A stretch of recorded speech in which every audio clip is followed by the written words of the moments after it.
Okay, so we'll start off before the Megillah. There's some people who say you can't eat before Megillah. I just want to clarify this point before we move on.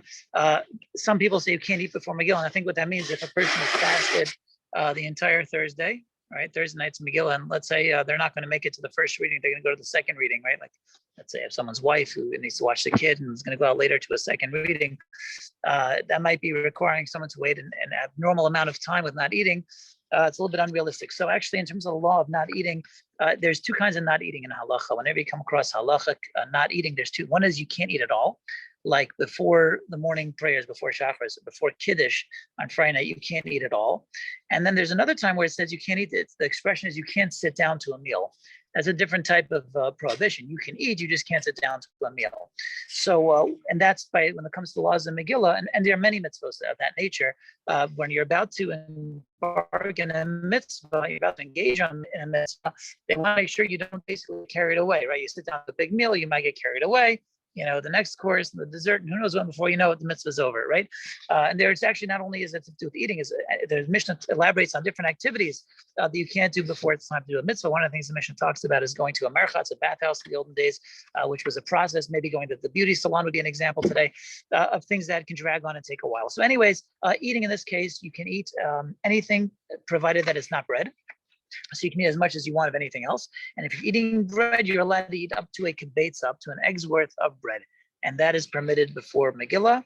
Of course, after the fast is over, a person can break their fast and eat, even though they have not yet heard of Megillah, the amounts we mentioned. And if a person needs to eat an egg's worth amount of bread, he needs to eat a real proper meal, he's actually allowed to, provide that he has someone remind him. He appoints someone to remind to make sure that he doesn't end up missing the mitzvah. Because the whole point is just make sure you don't get carried away and lose the mitzvah. Okay, so that's really what that's all about. So I want to clarify that point because some people are unaware. You could eat before Megillah. All right, provided that it's within those confines. All right, moving right along. Some of the laws of Megillah. So first of all, there's two. You have to hear it twice. The mitzvah is twice, once at night, once during the day. At night has to be done at night. There's no tashlumin. There's no like, oh, if I missed it at night, I'll do twice during the day. You can't do that. There has to be one at night, one during the day. Daytime means anytime from morning, from we'll call it sunrise, all the way till sundown, till shkia, till sunset. A person's allowed to hear the Megillah. What about eating? We mentioned already eating. It's the same eating law. As long as you're not sitting down to a meal, you're allowed to eat throughout the day. If you are going to sit down to a meal, you're going to need someone to remind you if you plan on going to a late reading. Okay, so that is the law that we mentioned previously. All right, moving right along. How much of the Megillah does a person have to hear? Do they have to hear every single word of the Megillah, or can they just hear most of the Megillah, some of the Megillah, get the general idea? What do they have to hear? So this is actually very important to clarify. A person needs to hear or say every single word of the Megillah. Let's make that clear. If a person misses one word, he has not fulfilled his obligation. However, and there's always a however, right? He has to hear every word. Let's make that clear. He has to hear every word. Now, but he has to hear it. He has to hear the Megillah from a printed Megillah. A Megillah, when we say printed, it was written properly on a cloth, on a parchment. It was written properly by a sofer. That's a kosher Megillah. Now here's an important differentiation. Anything that's written on a kosher parchment, written as a kosher Megillah, that's called having heard it from a written Megillah. If he reads it from a printed Megillah or any other form, that's called by heart. And that's in all of halacha. If you read from a chumash, that's called reading it by heart. Now, although you have to hear every single word of the Megillah, you don't have to hear every single word from a written, proper, kosher Megillah. You can hear actually part of it not from a kosher Megillah. Okay, so let's explain what are some of the ramifications of that.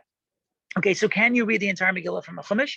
Absolutely not. You will not fulfill your obligation. However, if you have a kosher Megillah, you have a Megillah that's written on a parchment, but some of it is not kosher. You have a few words that are missing, a few letters that are missing. That's okay. You can, as long as you say the words that are missing by heart, that's okay. And it would be the same thing if you're in shul and the person reading from a kosher Megillah and everything's great, but you missed a few words. If you would read those words from a chumash, that would be fine as well. You can read some of those words you can hear by heart or reading from a chumash, which is identical, as long as the majority is from a kosher Megillah. It's heard from someone reading from a kosher Megillah. Okay, so hopefully that clarifies a lot of points. So that's usually where the question comes up, right? I'm sitting in shul and the person's reading Megillah and I missed a word, right? Someone sneezed next to me or he moves his chair, made noise, or a kid came out screaming and I missed some words. What happens? If I missed a word, I didn't fulfill the obligation. That's true. But you can read those words or say those words by heart, which is identical to reading it from a chumash. So any words you miss, all you have to do is read them from the printed chumash if you have one. Obviously, if you have a kosher Megillah to follow along with, that's even better. And certainly, ideally, one should hear every word from a kosher Megillah. But as long as a majority is from a kosher Megillah and the rest is by heart, that is okay. So this is one of the reasons why to buy a Megillah is the easiest thing, right? Some people, when they come to buy a mezuzah or a tefillin, they have to be very, very careful.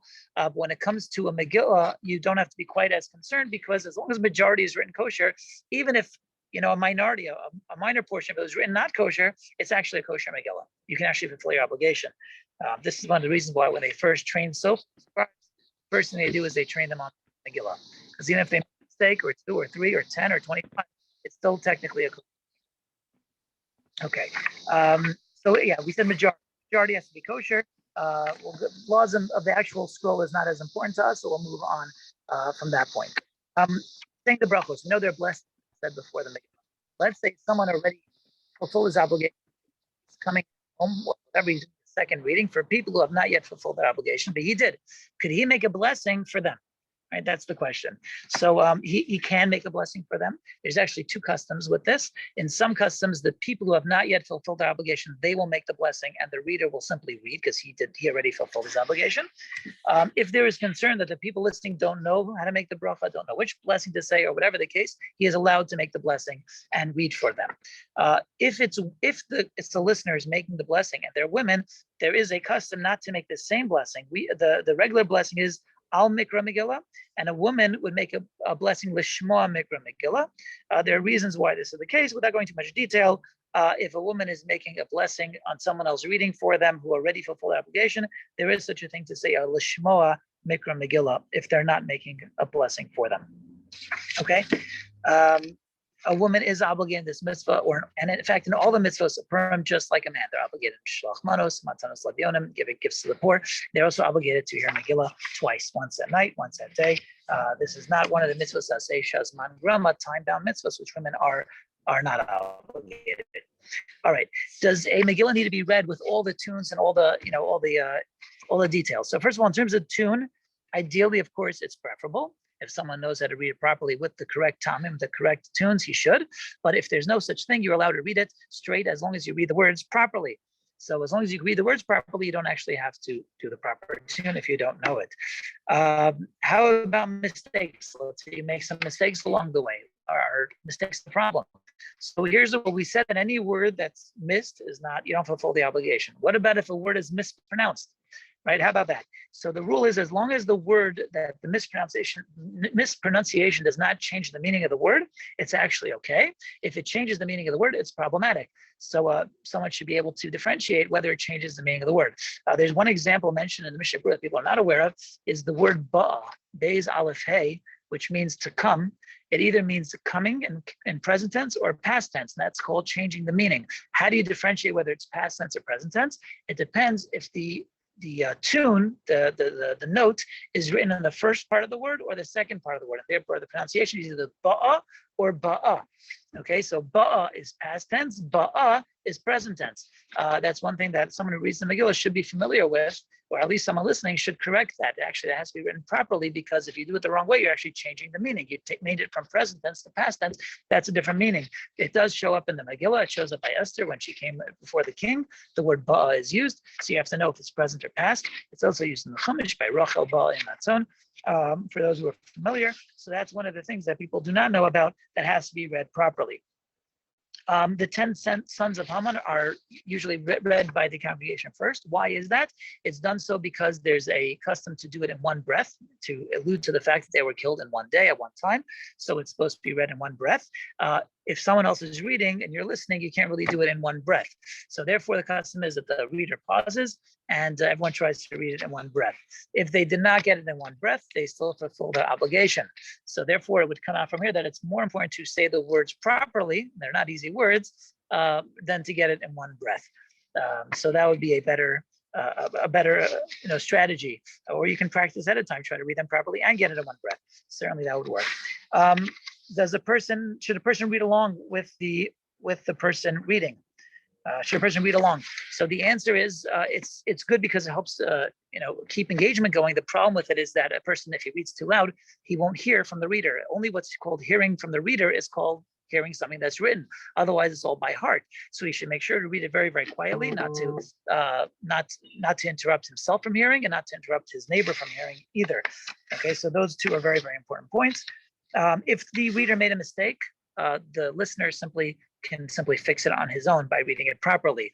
The reason to correct the reader would be for the benefit of everybody else.